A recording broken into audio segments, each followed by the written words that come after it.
بسم الله الرحمن الرحيم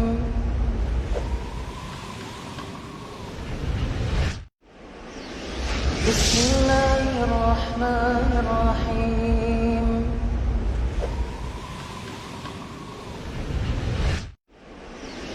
بسم الله الرحمن الرحيم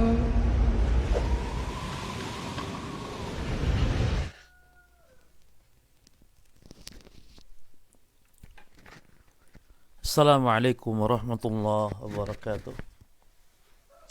Innal hamdalillah nahmaduhu wa nasta'inuhu wa nastaghfiruh wa na'udzu billahi min shururi anfusina min sayyiati a'malina may yahdihillahu fala mudilla lahu wa may yudlil fala hadiya lahu wa asyhadu an la ilaha illallah wahdahu la syarika lahu wa asyhadu anna Muhammadan 'abduhu wa rasuluh sallallahu alaihi wa ala alihi wa ashabihi wa tabi'in wa man tabi'ahum bi ihsanin ila yaumiddin wa sallama tasliman katsira amma ba'd.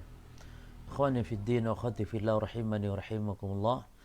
Kita akan mengkaji pembahasan tentang fikih kurban yang diambil dari kitab Al-Fiqhu Al-Muyassar fi Dhaw'il Kitabi wa Sunnah. Kitab Al-Fiqhu Al-Muyassar fi Dhaw'i Al-Kitabi wa Sunnah. Pembahasan kita di bab yang ke-6 ya. Di bab yang ke-6 Al-Babu As-Sadis ya, fil Udhiyah. Bab yang ke-6 tentang Al-Udhiyah, tentang kurban. Wa fihi masailu, dan di dalam bab ke-6 ini ada beberapa poin pembahasan. Taib al-mas'alatul ula. Al-mas'alatul al-ula. Poin pertama, fi ta'rifil udhiyah, tentang definisi al-udhiyah.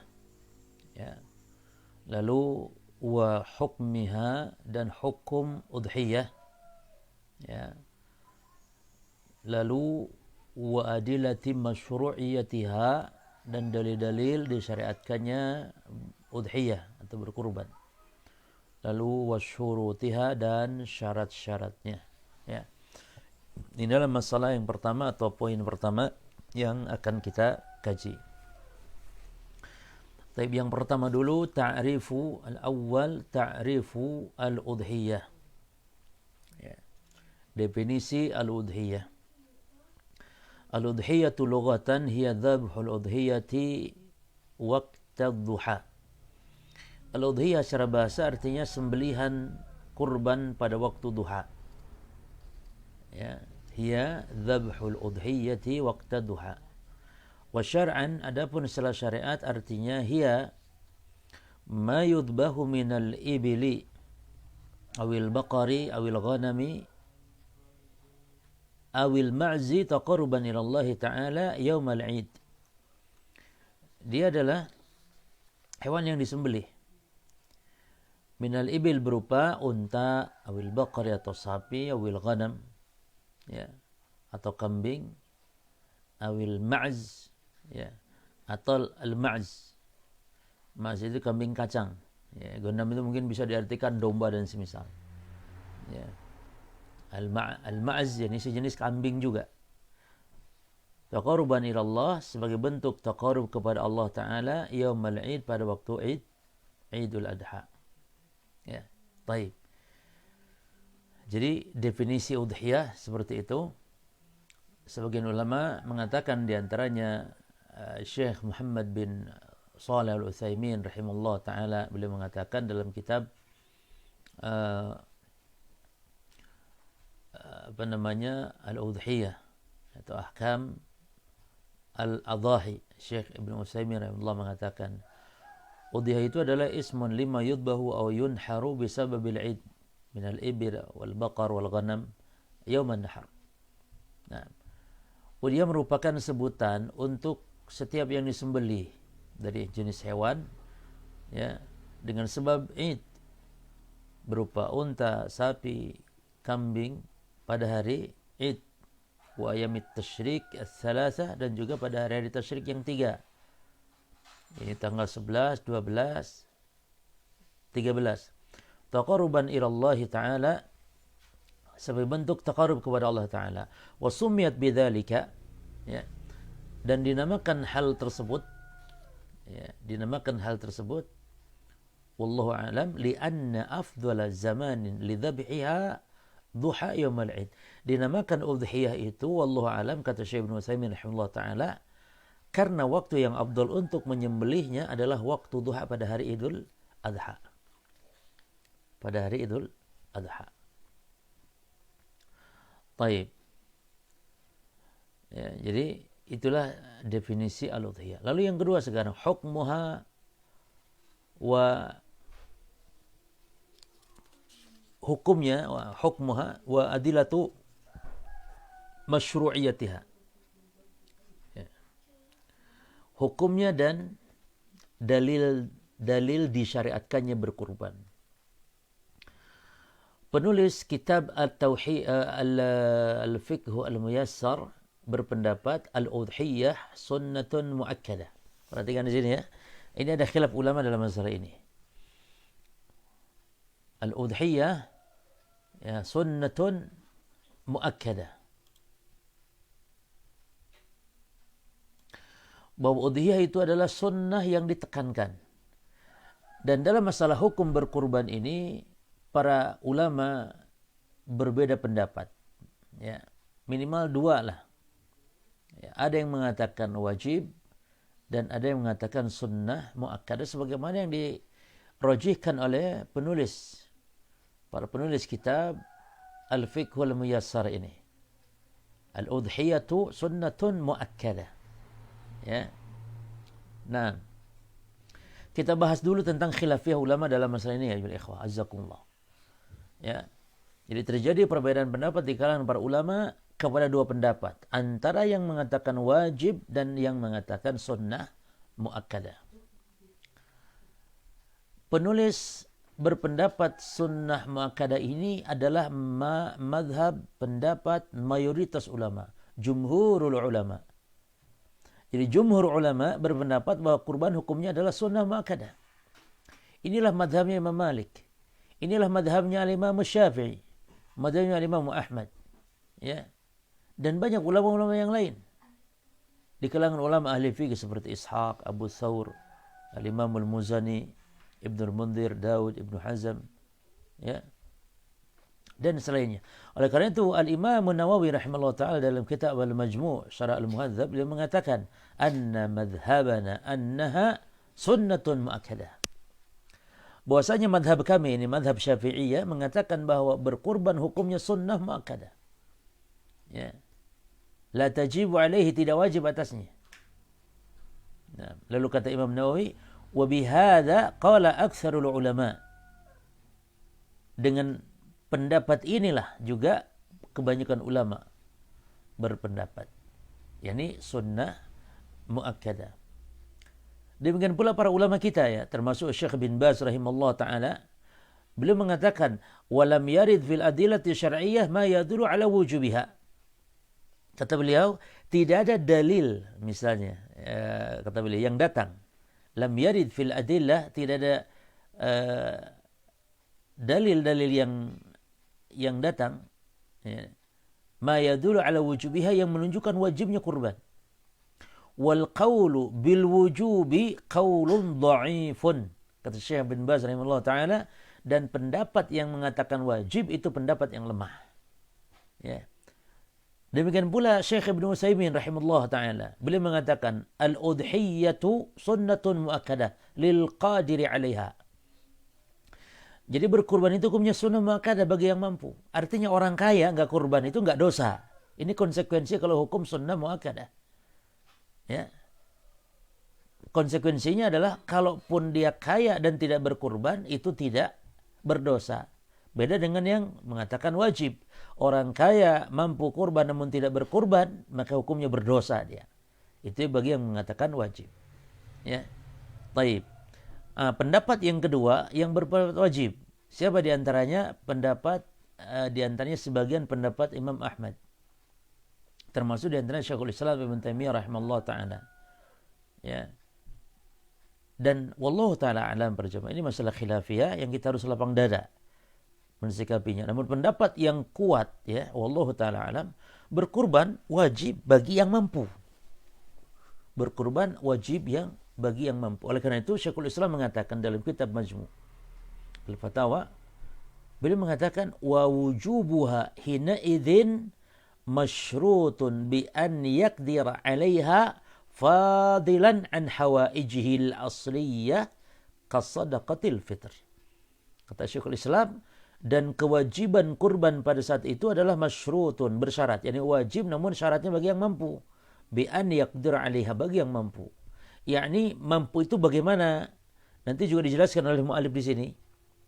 Jadi mampu itu yakni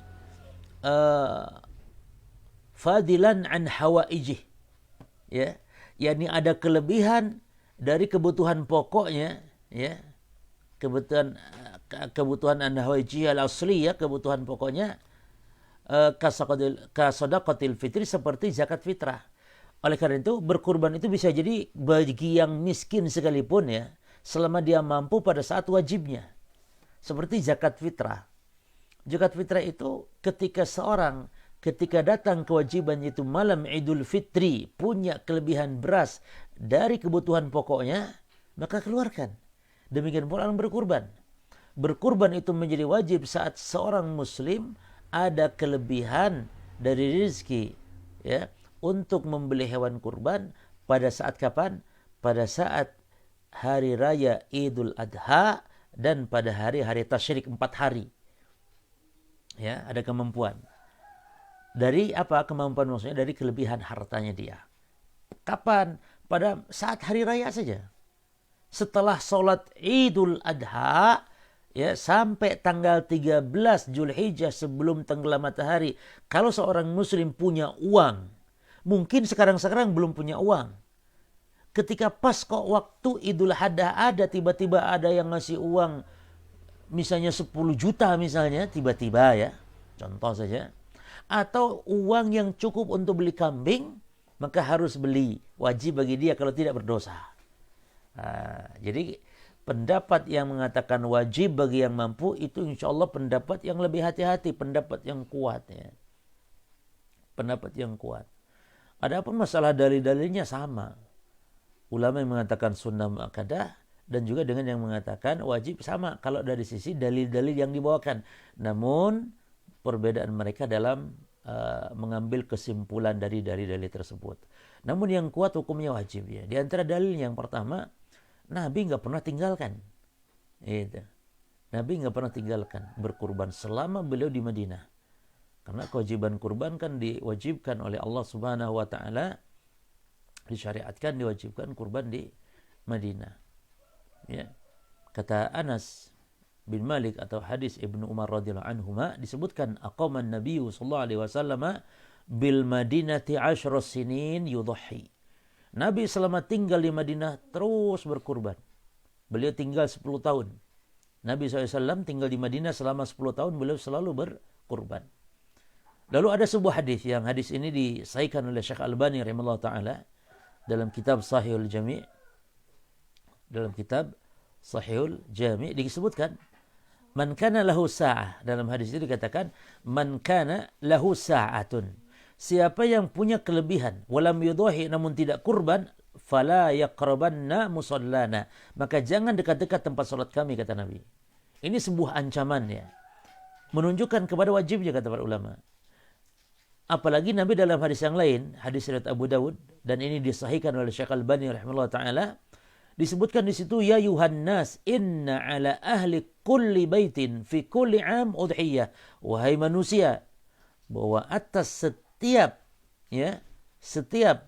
satu keluarga di setiap tahunnya itu wajib kurban. Artinya satu keluarga satu kurban, bukan satu orang, satu keluarga. Oleh karena itu berkurban itu kewajiban atas setiap keluarga muslim, bukan setiap orang Islam, bukan. Ya. Nah, hadis ini ada di sini menggunakan kata ala. Dan ini dipahami dalam bahasa Arab, ala ini menunjukkan kepada wajib. Ya, ala ahli kulli baitin fi kulli am udhiyah. Nah, lalu kenapa ada ulama yang berpendapat tidak wajib? Nah, ulama yang berpendapat bahwa kurban itu sunnah muakkadah, mereka berdalil bahwa hukum asal wajib tersebut sudah dipalingkan katanya oleh dalil yang memalingkannya. Apa dalil pemalingnya? Nah, di antaranya ada hadis diriwayatkan dari Abu Sarihah, ya, radhiyallahu anhu, di mana dalam hadis ini riwayat Al-Baihaqi hadis ini dan disahihkan oleh Syekh Albani rahimallahu taala hadis ini, di mana kata Abu Sarihah dia mengatakan adraktu Abu Bakrin atau ra'aitu Abu Bakrin wa Umar radhiyallahu anhuma kana la yudhhiyani. Jadi dia cerita kalau Abu Bakar dan Umar itu tidak kurban. Lah kalau Abu Bakar Umar tidak kurban, ya dipahami berarti kurban tidak wajib. Demikian pula kata Imam Nawawi rahimahullah taala, wa sahha an Abi Bakrin wa Umar radhiyallahu anhuma annahuma kana la yudhhiyani. Dan telah sahih riwayat dari Abu Bakar dan Umar bahwasanya mereka berdua itu tidak kurban. Alasannya apa? Makhafata ayya'taqidan nasu biwujubiha atau wujubaha. Karena mereka takut manusia menganggap kurban wajib. Jadi ingin menunjukkan kalau kurban tidak wajib. Ya. Dan juga ada perkataan Abu Mas'ud, yakni Uqbah bin Amir Al-Ansari. Ya. Disebutkan, laqad hamamtu an ad'al udhiyah wa inni lamin aisarikum biha.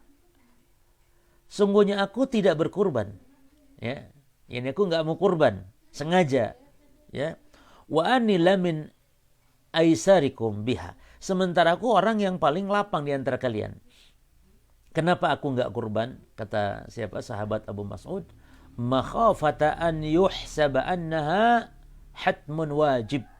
Karena aku khawatir manusia berpendapat bahwa kurban itu wajib. Nah, inilah di antara katanya dalil yang memalingkan. Namun wallahu alam, pendapat yang rajih, pendapat hati-hati, ya kaum muslimin tetap berkurban bagi yang mampu. Baik, kita baca lagi apa yang dijelaskan oleh penulis kitab Al-Fiqhu Al-Muyassar fi Du'il Kitabi was Sunnah. Kita baca lagi. Jadi hukum kurban dan dalil pensyariatan kurban itu yang pertama, hukum kurban adalah sunnah muakkadah. Liqaulihi ta'ala, berdasarkan firman Allah Ta'ala, fasalli li rabbika wanhar, maka salatlah untuk Rabbmu dan menyembelih kurbanlah. Di sini ada perintah, ya. Nah, ini perintah yang menunjukkan kurban adalah wajib. Karena ini perintah, hukum asal perintah adalah menunjukkan wajib. Ya. Namun ulama memahami wajib-wajib tadi sudah dipalingkan oleh hadis-hadis yang lain. Tidak masalah, ya. Wali hadithi Anas, dan juga berdasarkan hadis Anas radhiyallahu anhu. Anna Nabiyya sallallahu alaihi wasallam, bahwasanya Nabi sallallahu alaihi wasallam dhuha, ya, dhuha yakni berkurban bikabsyaini, dengan 2 kambing kibas yang besar, ya. Kambing kibas itu kambing yang besar. Amlahaini telah menunjukkan bagusnya, yakni warnanya. 2 kambing yang berwarna putih, ada hitam-hitam di matanya, hitam di kakinya, itu amlahaini maksudnya. 2 kambing yang amlah. Taib, akranain, yang 2 kambing yang akranaini, yang bertanduk. Di sini ada footnote, ya, lihat. Nah, al-amlah itu apa? Ya, yani ma fihi sawad wa bayad, itu amlah, ma fihi sawadun wa bayadun. Jadi warna kambing yang di situ ada hitam dan putihnya. Ya, jadi kambing putih, ya, yang ada hitam-hitamnya. Itu di zaman itu dia disebut kambing yang paling bagus, ya. Adapun wal aqran ma lahu qarnun. Kalau aqran ini maksudnya yang bertanduk. Baik, kita lanjut. Dzabahahuma biyadihi, Nabi SAW menyembelih dengan tangannya. Dan ini nanti ya kita akan kaji, berkurban itu lebih baiknya itu dilakukan oleh tangan sendiri yang berkurban. Karena kurban adalah ibadah. Berkurban adalah ibadah.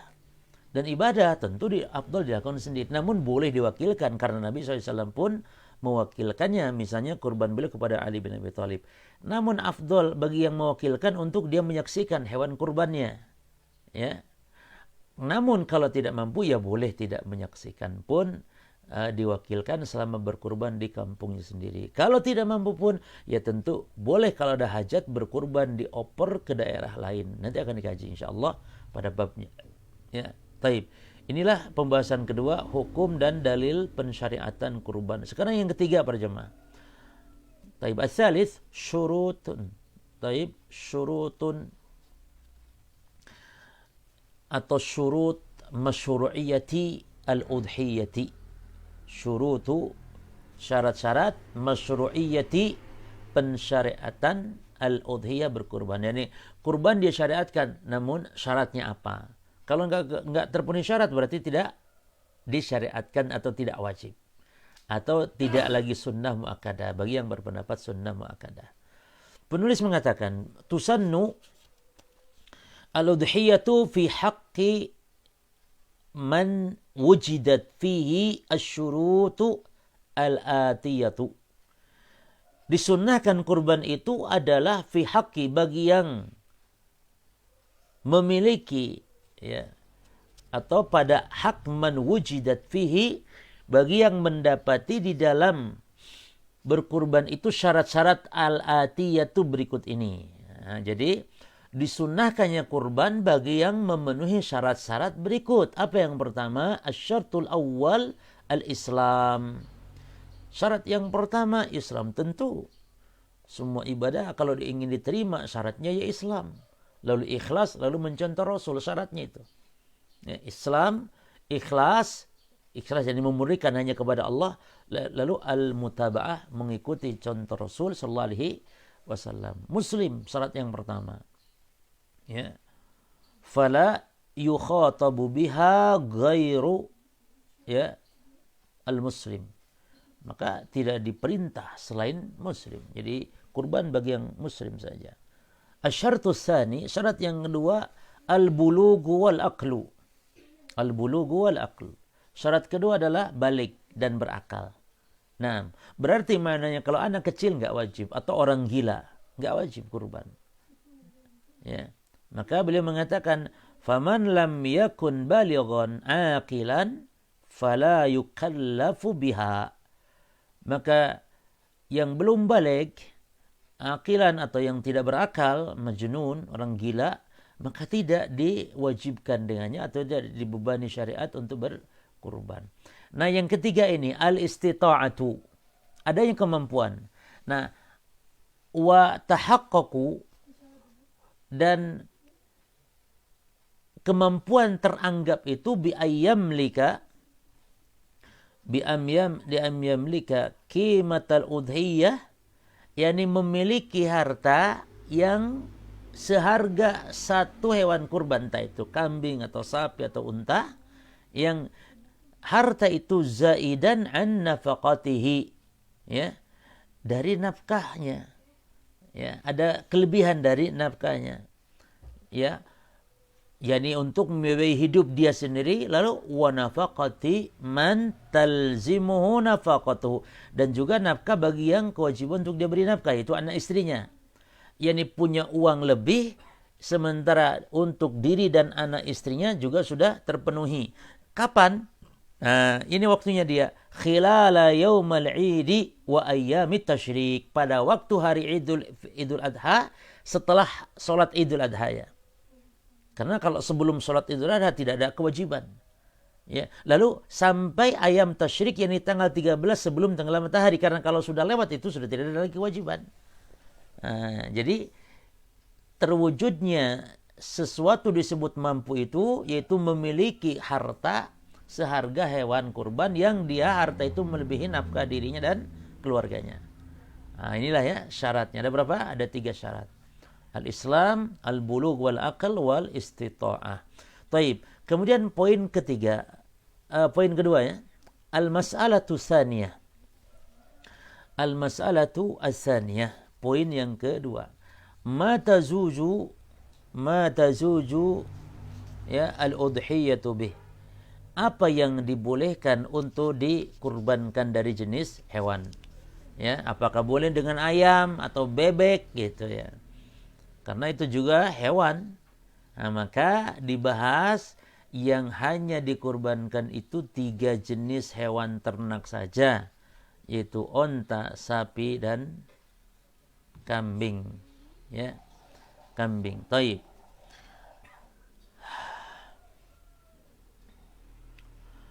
Al-masalatu tsaniyah, ma tazujul udhiyatu bih. La tasihul udhiyatu illa an takuna minal ibil. Tidak sah kurban kecuali dari al-ibil. Ya, al-ibil. Tidak sah kurban kecuali berjenis unta dan yang sejenisnya tentu. Terus wal baqar, sapi dan yang sejenisnya. Wal ghanam dan juga sejenis kambing, dan diantaranya adalah al-ma'iz, ya, al-ma'iz. Taib. Kambing ini ada 2 macam para jemaah.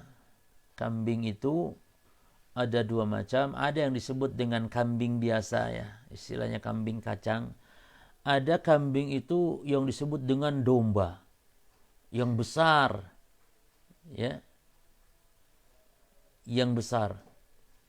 Nah, ini nanti dibedakan. Ya. Kalau kambing biasa harus usia setahun, tapi kalau domba yang besar itu boleh walaupun belum nyampe setahun. Jadi ada pengecualian nanti. Ya. Ada pengecualian. Wa taib, mana dasarnya ya bahwa tidak sah kurban kecuali dari jenis hewan-hewan ternak ini? Liqaulihi ta'ala, berdasarkan firman Allah Ta'ala, wa likulli ummatin ja'alna mansakan. Ya. Kata Allah Subhanahu wa taala, dan setiap umat, ya, setiap umat kami syariatkan mansakan. Kami jadikan syariat mansakan, kata Allah. Jadi berkurban itu adalah syariatnya setiap umat. Apa itu? Mansakan. Mansakan yakni menyembelih atau penyembelihan. Jadi nusuk ya, diambil dari kata nusuk. Nusuk itu artinya menyembelih. Jadi mengalirkan darah hewan itu dalam rangka taqarrub kepada Allah, dia adalah bentuk ibadah yang Allah syariatkan kepada setiap umat. Walikulli ummatin ja'alna mansakan.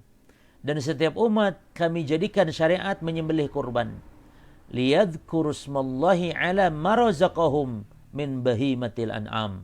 Hal itu agar mereka menyebut nama Allah Subhanahu wa taala, agar ingat mereka, ya, agar mereka menyebut nama Allah ala ma razaqahum, terhadap apa yang telah dirisikan kepada mereka, min bahimatil an'am, berupa hewan ternak. Ya, taib. Wal an'am, dan hewan ternak yang dimaksud bukan semua ternak, ya. Seperti ternak juga kita punya ternak, ada ayam, ada bebek, ada bahkan ikan lele pun ternak juga. Tapi bukan itu maksud ternak, tapi al-an'am, hewan ternak yang dimaksud yang ditetapkan oleh syariat. Sehingga penulis mengatakan di sini wal an'amu la takhruju, dan an'am di sini tidak keluar an hadil asnafi salasa, dari 3 golongan ini, yaitu unta, ya, unta, sapi dan kambing. Wali annahu lam yunqal, dan juga dikarenakan tidak dinukil, ya, tidak dinukil anin Nabi sallallahu alaihi wasallam, dari Nabi sallallahu alaihi wasallam, wala an ahadin minas sahabati, dan juga seorang pun dari kalangan para sahabat tidak dinukil apa? Tidak dinukil yakni at-tadhiyah, ya, at-tadhiyatu bighairiha. Tidak dinukil adanya kurban selain daripada jenis yang 3. yakni unta, sapi dan kambing. Enggak dinukil. Enggak ada sahabat yang kurban ayam. Ayam sudah ada di zaman Rasul, ada ayam. Ya. Tidak dinukil juga sahabat kurban dengan kuda. Padahal kuda juga bisa aja dikatakan ternak. Oleh karena itu, cukup yang 3 ini, dan kalau tidak dengan 3 jenis hewan ini tidak dianggap sah. Ya. Kemudian wa tujzi'u syah, ya, wa tujzi'u syatu fil udhiyati, ya, anil wahid wa ahli baiti, dan mencukupi 1 ekor kambing itu untuk 1 orang dan terbawa dalam hal pahala seluruh keluarganya. Subhanallah ya. Jadi bukan 1 orang 1 dalam 1 keluarga, tapi 1 kambing untuk 1 keluarga. Nah, fa fi hadis Abi Ayyub, dasarnya ini dia di dalam hadis Abu Ayyub. Ya, fa fi hadis Abi Ayyubin, dan di dalam hadis Abu Ayyub, ya, radhiyallahu anhu, disebutkan kana ar-rajulu fi ahdi Rasulillah sallallahu alaihi wasallam yudhi bisyati anhu wa an ahli baitihi fayakuluna wa yat'amun. Ya. Yakni seseorang di zaman Rasulullah itu, kana rajulu fi ahdi Rasulillah, seorang di zaman Rasulullah SAW itu adalah berkurban bisyati anhu, dengan 1 ekor kambing atas namanya dia dan atas nama keluarganya. Mereka memakan, ya, jadi keluarga itu makan. Lalu mereka memberi makan orang lain dengan kurban tersebut, ya. Taib. Wa yazuju, sementara boleh at-tadhiyah kurban bil ba'ir, dengan unta, wal baqar atau sapi, al wahidah 1 ekor, an sab'atin, untuk 7 orang. Tentu 7 orang ini membawa 7 keluarga pula. Li hadithi Jabirin, berdasarkan hadis Jabir, ya, berdasarkan hadis Jabir radhiyallahu anhu qala, kata Jabir, dia berkata, naharna ma'a Rasulullah SAW, kami menyembelih. Ucapan nahar ini untuk unta diistilahkan, ya, bukan dzabh, menyembelih dengan lafaz dzabh, dzabaha, bukan, tapi dengan nahar, yakni menyembelih dengan makna ini untuk unta. Ma'a Rasulullah sallallahu alaihi wasallam, bersama Rasulullah SAW. Kapan itu? Amal Hudaybiyah, pada waktu tahun Hudaybiyah. Menyembelih apa? Al-badanata, unta. Untuk berapa orang? An sab'atin, untuk 7 orang. Wal baqarata, demikian pula kami menyembelih sapi, an sab'atin, untuk 7 orang. Ya, demikian. Insyaallah kita lanjutkan nanti di al-mas'alah tsalitsah. Ya, poin yang ke-3 insyaallah. Mudah-mudahan bermanfaat. Kita lanjut nanti pada bahasan berikut, ya. Dan insyaallah taala kita akan selesaikan bab ini dari kitab Al-Fiqh Al-Muyassar fi Du'il Kitabi was Sunnah. Subhanakallahumma bihamdika asyhadu an la ilaha illa anta astaghfiruka wa atubu ilaik. Assalamualaikum warahmatullahi wabarakatuh.